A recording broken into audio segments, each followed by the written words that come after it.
ბოლო პერიოდში რამდენიმე მენეჯერისგან მოვისმინე, რომ თანამშრომლები მათი დაღლით არიან დაკავებული. მათი თქმით, პრობლემის მოგვარებაზე სრულ პასუხისმგებლობას არასდროს იღებენ და ხშირად გამოსავლის მოსმენას სწორედ რომ ხელმძღვანელებისგან ელოდებიან. მენეჯერების გულდაწყვეტა მესმის ხელფასებს იხდი პრობლემის გადაჭრაში, ამ დროს კი ის მაინც ჩვენთან მოაქვთ. თან გგონია, ადამიანს მაქსიმუმს უკეთებს შრომითი მაყოფილებისთვის, თუმცა სანაცვლოდ მაინც თავს მოხმულ პრობლემებს იღებ. მარტივია ვთქვათ, რომ თანამშრომელშია პრობლემა, რომ საკმარისი კომპეტენციები არ აქვს, რომ არ იჩენს სრულ პასუხისმგებლობას, რომ არ აფასებს კომპანიის კეთილგანწყობას და ასე შემდეგ, თუმცა პრობლემა საბოლოო ჯამში მაინც არ გვერდება, ხომ ასეა? თუ მეთანხმებით, მაშინ მოდით საკითხს მეორე მხრიდან, სისტემური თვალსაზრისით შევხედოთ. როდესაც თქვენთვის არასასურველ ქცევას თანამშრომელთა უმრავლესობა იმეორებს, ეს იმას ნიშნავს, რომ ნებსი თუ უნებლიეთ მათში ამ ქცევას რაღაცით ასტიმულირებთ.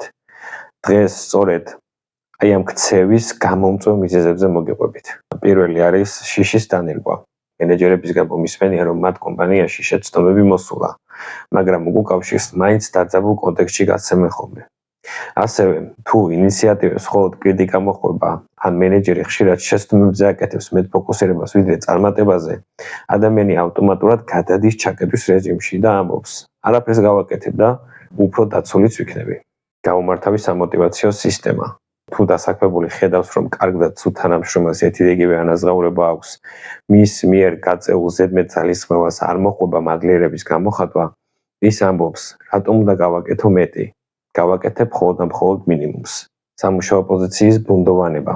როცა ვერ ხვდება ადამიანი, სად გადის მისი მოვალეობებისა და უფლებამოსილებების ზღვარი, იბნევა. შესაბამისად, პასიურობას ირჩევს და ხელმძღვანელის მითითებას ელოდება. დასწავლილი უმწეობა.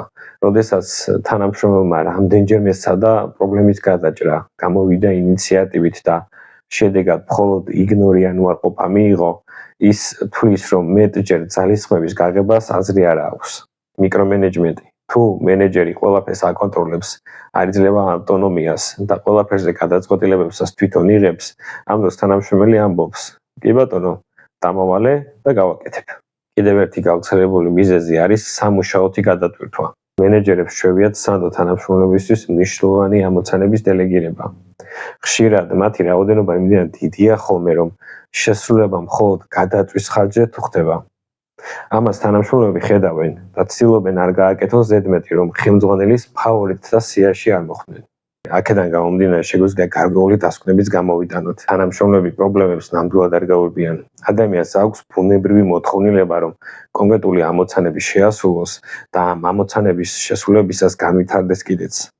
უბრალოდ გაუმართავი სისტემა და მოძველებული მართვის მეთოდები მათ პრობლემების თავიდან არიდებას ასწავლის.